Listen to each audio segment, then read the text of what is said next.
Thank you for tuning in today and welcome back to another episode of The Source. I'm your host, San Raza. Today I'll be talking to Dimitri Lascaris about Israel's assault in Gaza and the war in Ukraine. Dimitri Lascaris is an independent journalist, lawyer who specializes in class actions, human rights, and international law. In 2020, he ran for the Green Party leadership in Canada, finishing second. Dimitri, welcome back. Always a pleasure, Zane. Good to see you. Since you're a lawyer for international law, I would like to attain your assessment on a breaking issue that falls within your field of expertise that made headlines around Germany. On the 4th of April, Nicaragua brought before the International Court of Justice charges against Germany in which it claims it is facilitating genocide in Gaza. Nicaragua hopes that with the lawsuit it can activate emergency measures that include a stop to German military arms exports to Israel and a reversal to Germany's decision to halt funding for Palestine via the United Nations Relief and Work Agency, also known as UNRWA.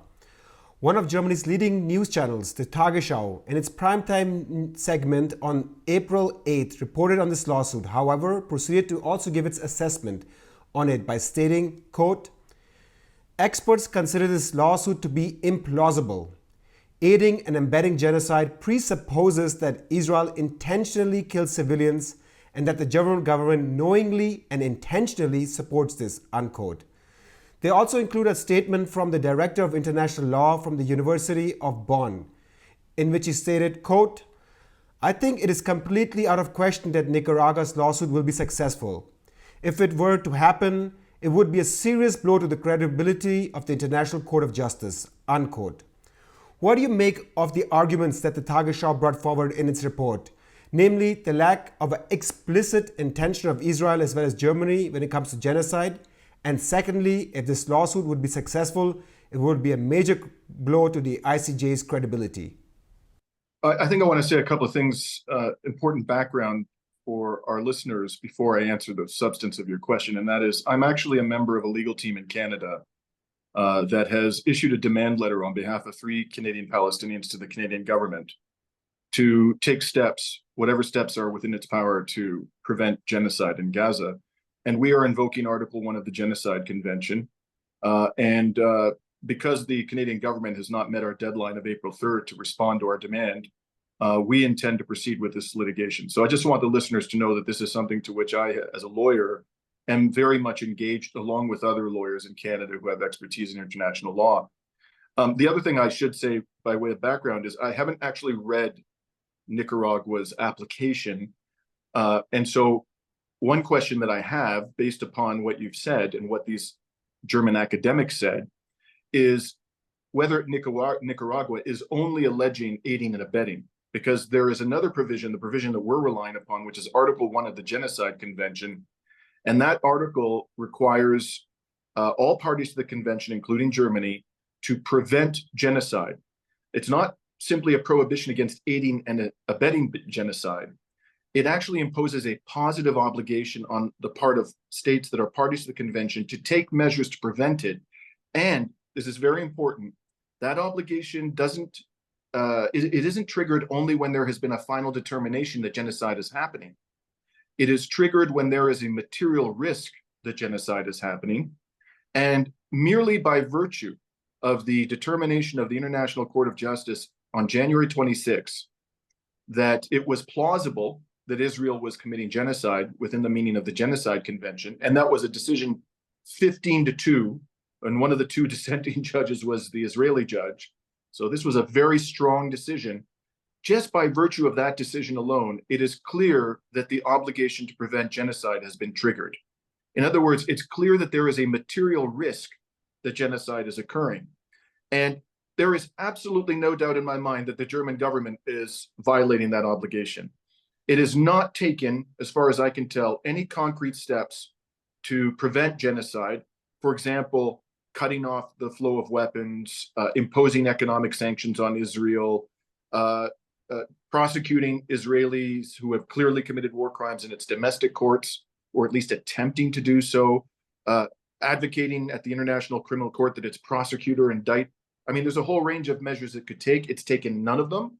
And some excellent reporting by your organization when you interviewed Sheer Heber, and I watched that report, showed, as Scheer put it, that there is a shocking and tremendous amount of military weaponry that is being transferred, and this has been going on for some years now, from Germany to Israel. So with all due respect to these academics who are poo-pooing Nicaragua's application, I think it's crystal clear that Germany is violating its obligation under Article 1 to prevent genocide.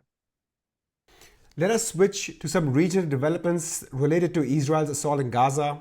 Last week, Israel attacked and destroyed an Iranian consulate building in the Syrian capital of Damascus with an airstrike, killing 13 people, including Brigadier General Mohammad Razi Sahidi, known as one of the most prominent figures in the Iranian military. Israel also carried out an airstrike on the Syrian city of Aleppo in March, reportedly killing 53 people, including Syrian soldiers and Hezbollah members. Although Iran has condemned these attacks and even vowed retaliation, it has thus far avoided any direct confrontation with Israel. Fearing retaliation from Iran, the Israel Defense Force cancelled home leaves and vacations for all of its combat troops. However, I would like to focus on Hezbollah, which is seen by many in the West as Iran's proxy. In the German mainstream media, Hezbollah is portrayed as a terrorist militia that is anti-Semitic and hostile to Israel and is bent on the complete destruction of all Jews and the state of Israel. Can you first comment on this portrayal of Hezbollah, and secondly talk about whether it's justified for Israel to attack Iran's proxies in Syria in order to defend itself? Well, I've been to Lebanon 3 times in the past year, twice after the October 7th attacks in Israel. I have interviewed numerous people, low-level supporters, people who I think probably were involved in some military capacity with Hezbollah in the course of those visits. And most importantly, at the end of March, several weeks ago, I had the opportunity to interview the director of international relations of the political wing of Hezbollah, and his name is Ahmad al-Massawi. He was a former member of the Lebanese parliament. His brother was killed in 1988 in combat on Lebanese soil against Israel's occupying forces. So I've managed to, I think, amass on the ground a considerable amount of information about this organization. For what it's worth, Mr. al-Massawi is adamant that Hezbollah prohibits attacks on civilians. And he points out that if that is going to be the standard of determinations whether an organization is a terrorist organization or not, there is no organization in the region of West Asia today which is engaged in worse acts of terrorism than Israel.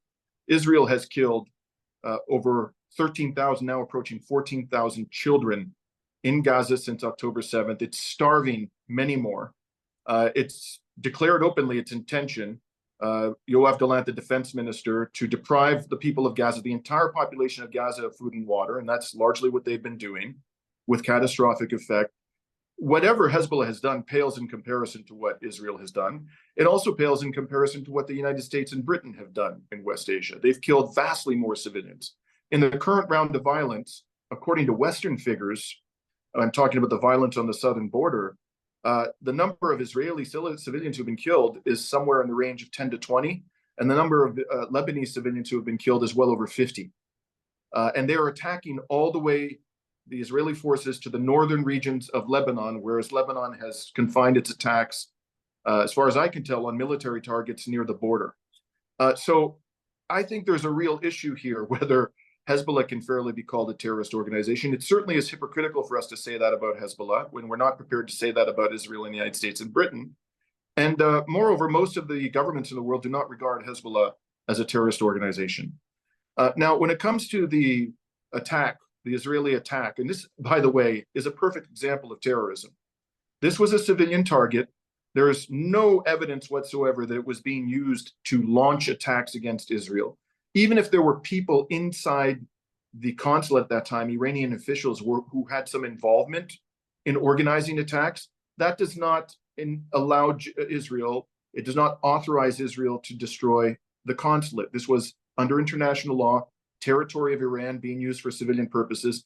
And if the presence, let's be very clear about this, if the presence in that consulate of officials of a government who are involved in terrorist activities or criminal activities under international law justifies the destruction of the consulate, that means that pretty much every Israeli consulate on planet Earth is fair game. Because in all of them, there are intelligence officials and military officials, and sometimes even war criminals who are involved in the project of dispossession and genocide in Palestine. The fact is, under international law, none of these attacks are or would be legal. And the question here is, what is Iran going to do? I've seen they would be perfectly justified, by the way, again, as a matter of international law, in launching a direct and devastating attack on military targets in Israel.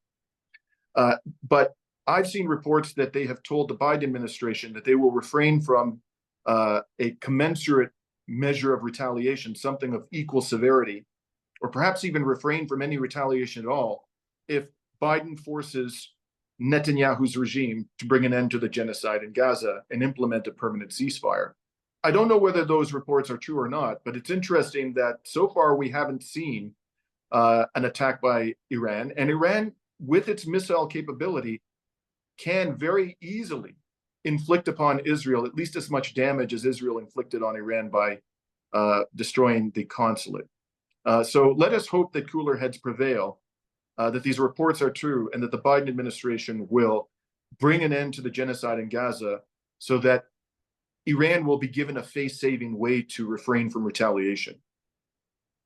Let us examine another incident that made major headlines in the West, especially in Germany. Last week, Israel attacked a convoy of a Western aid organization named World Central Kitchen, killing 7 of its workers.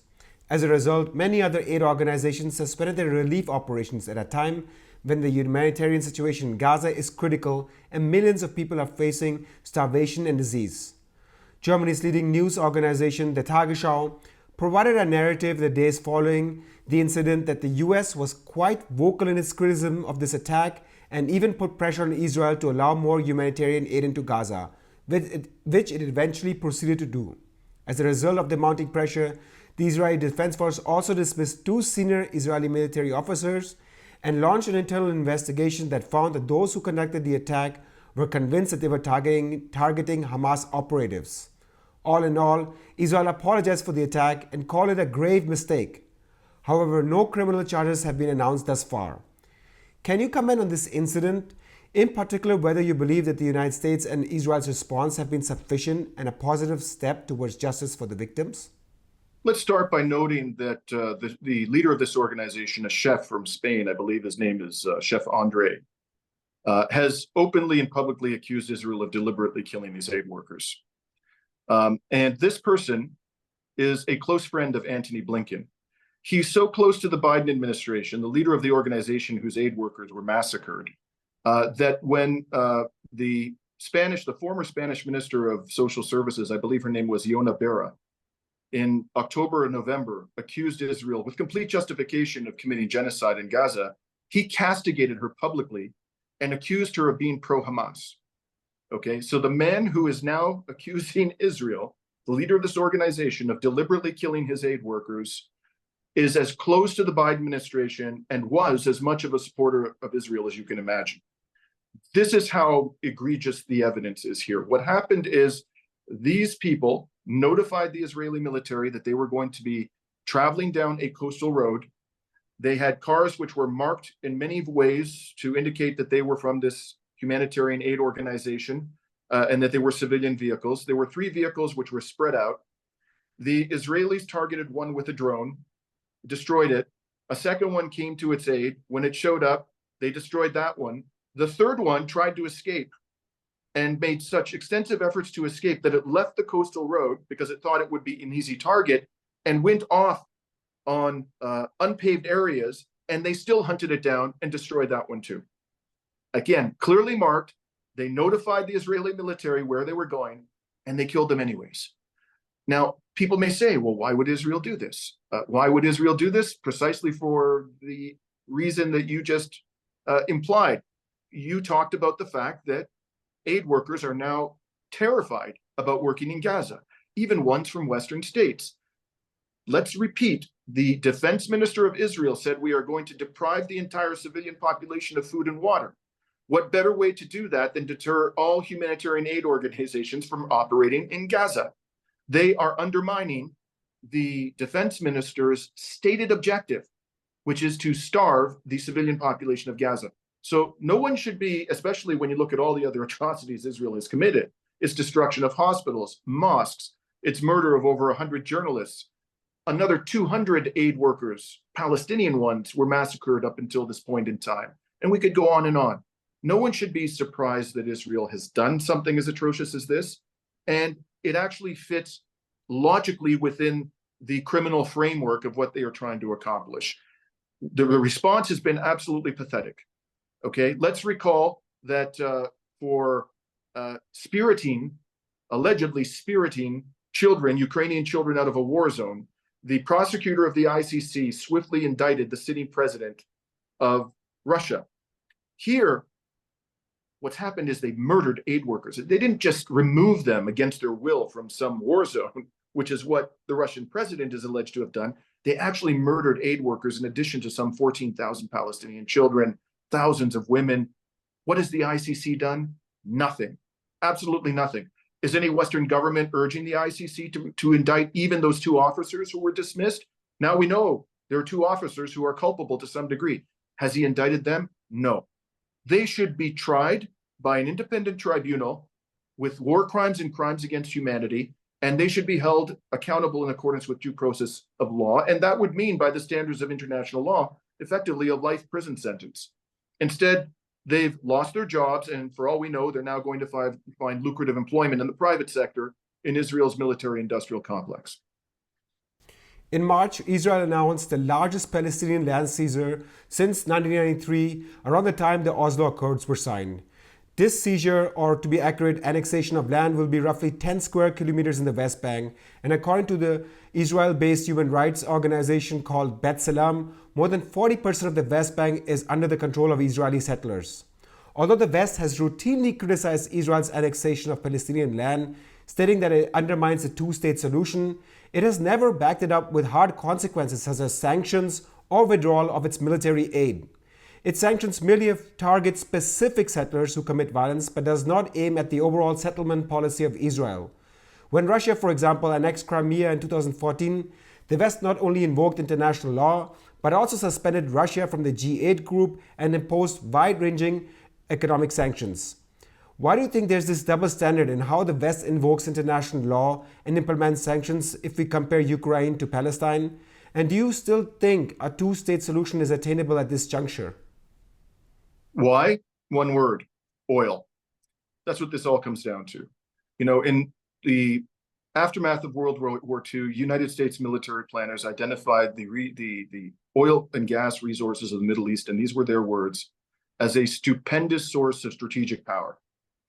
By creating what is in effect a Western bulwark on the land of Palestinians in the aftermath of the Second World War, and then militarizing it and giving it, you know, the largest amount of U.S. military aid of any country by far in the history of the United States, what they effectively did was they created in this area that is a source of stupendous strategic power, a gigantic permanent U.S. military base. And that's the function that Israel serves for the United States military planners and for the neocons in Washington.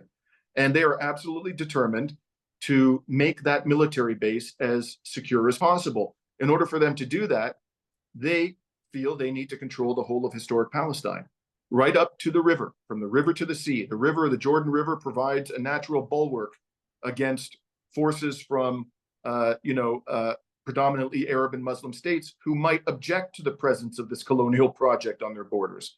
And so the way to acquire permanent control of all the land from the river to the sea, which, by the way, is the stated objective of Likud, the governing party, you have to eliminate the Palestinian population. You know, they're not going to put up with, eternal oppression, eternal subservience, eternal second-class status within their homeland. And they've made that abundantly clear, and they're prepared to employ armed resistance if necessary. So the Israelis have decided, and I think the West have decided, they're going to back them up in this project. They're going to do everything they can to force the Palestinians to abandon their homeland. And if they're not prepared to go, they will kill them. That is the clear objective here. No one should have any illusions about this at this stage. And so that's why the West is doing it. And the hypocrisy is absolutely grotesque. You know, I was in the West Bank. You ask, is the two-state solution possible? I was in the occupied West Bank 2 weeks ago, and I spent 10 days going to refugee camps, traveling from one end of the West Bank to the other, from Jenin all the way down to the border areas of the West Bank near Eilat, on the way to Eilat, on the Red Sea. And the settlement project is now so expansive within the West Bank that it is inconceivable, as the land is currently configured, that the Palestinians could have a sovereign and viable state.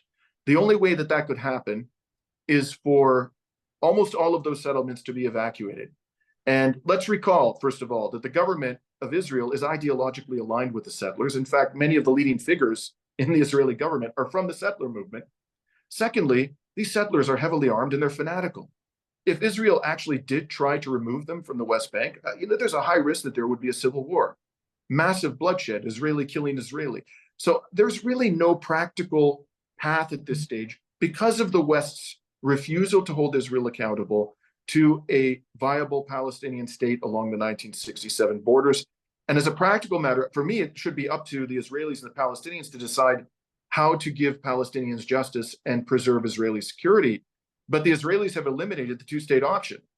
What's left?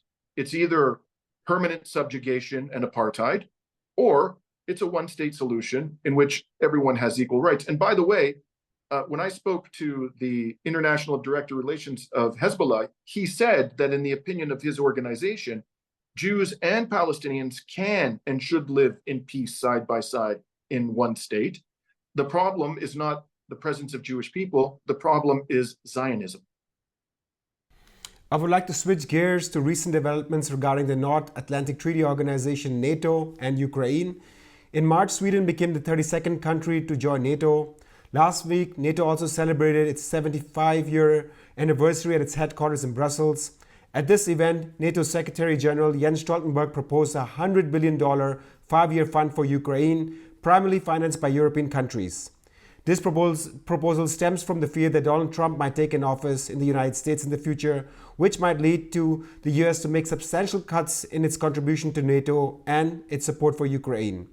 US Secretary of State Anthony Blinken at this event reaffirmed that NATO will continue to support Ukraine, and when it came to its accession to the alliance, Blinken told reporters, quote, "Ukraine will become a member of NATO. Our purpose at this summit is to help build a bridge to that membership," unquote. Firstly, can you talk about the major rise in military spending in Europe and how it will affect the social fabric and whether it would be enough to replace the United States as well as deter Russian aggression? And secondly, what implications do you think Ukraine's accession to NATO will have on global security and order if it would go into fruition? Well, let's look at military spending, the balance of military spending before this round of increases. The collective military spending of NATO before the Russian invasion of Ukraine was approximately US $1.2 trillion annually. The collective military spending of Russia and China prior to, who by the way, have a much larger population collectively than the NATO countries collectively have, and economically speaking, they're roughly comparable at this stage to the economies of the NATO countries. And yet they were spending approximately, 25-30% of collective NATO military spending, somewhere in the range of $400 billion together versus $1.2 trillion. What possible reason could there be for the pre-existing levels of military spending to be inadequate when they're 3 times higher, Zane, 3 times higher at least, than China's and Russia's military spending? And they're the ones who are identified as the threat, right? How could that not be adequate to keep us safe? I mean, what is going on here is that the military-industrial complex is out of control. They now control the purse strings of Western governments. It started in the United States. Dwight D. Eisenhower warned about this at the end of his presidency, about the uncontrolled avarice of the military-industrial complex. That phrase actually came from him. It morphed into a cancer that began to completely devour the budget of the United States government. And now this is happening in the rest of the West. It's happening in Canada, in Germany, and France. We need dramatically to roll back military spending. It is eliminating our capacity to deal with social, incredibly urgent social and environmental problems. It's heightening tension with other powers, principally Russia and China, causing them to increase their military spending. We're going to end up in an arms race which could make the Cold War look like a walk in the park, and we're going to bankrupt ourselves, and quite possibly end up in a nuclear war. This is insane. The right thing to do, the rational and humane thing to do, is to roll back military spending, sit down at the table with the Russians and the Chinese, and start talking about nuclear disarmament, like Ronald Reagan and Mikhail Gorbachev had the good sense to do a few decades ago. Whatever happened to the goal of nuclear disarmament? Ronald Reagan was one of the worst Cold Warriors of the Cold War, and even he had the good sense to see that this was a moral imperative. Can you also address the implications that Ukraine's accession to NATO would have on global security and order? It's hard to talk about that, Zain, because it's a fantasy. I also think this talk about Ukraine becoming a member of the European Union, I don't believe for one second that the leaders of Europe are serious about this. If they were to allow Ukraine into the European Union or NATO, or even worse, both, that would become a huge burden for those two organizations, first of all. And secondly, it would potentially lead to an outright nuclear war with Russia. Russia is not going to tolerate, and it's been saying this since the 2008 Munich Security Conference, it will not tolerate a belligerent military alliance whose military spending vastly surpasses its own to be on its western border. It won't. And it's made very clear that that's not going to happen, and it's prepared to use massive conventional force. Whatever you may think of the question whether Russia was provoked or not provoked, whether there was justification, the fact of the matter is that Russia will do everything possible to prevent Ukraine's accession to NATO. So even if the NATO leaders were serious about this, and frankly, I don't believe they are, it's going to result in a far more devastating war than we have currently experienced. And the war that's happened up until now, frankly, has destroyed Ukraine. Ukraine may never recover, certainly not in our lifetimes. That's what our policy of NATO expansion has led to. And frankly, I cannot for the life of me understand why Sweden and Finland wanted to be part of this organization. There was no point in the post-World War II period where Russia threatened them. There was no war. The same thing happened with Austria and Switzerland. They didn't enter NATO. They adopted a position of neutrality, but they were economically very oriented and politically towards the West. They just stayed out of the military alliance. Russia didn't attack them. In fact, the Soviet Union withdrew eastward after the Cold War. So it could have stopped the reunification of Germany. It had the military capacity to impede the reunification. It allowed that to happen peacefully. There's absolutely no reason for these states to believe that NATO membership is protecting them from an imminent threat. And there's every reason for them to believe that this is going to exacerbate tensions with a very large and powerful neighbor to their east. Dimitri Lascaris, independent journalist and lawyer for international law, thank you so much for your time today. Always great talking to you, Zain. Thank you. And thank you for tuning in today. If you're watching our videos regularly, make sure to become a monthly supporter by instituting a standing order via Patreon, Better Place, or our bank account.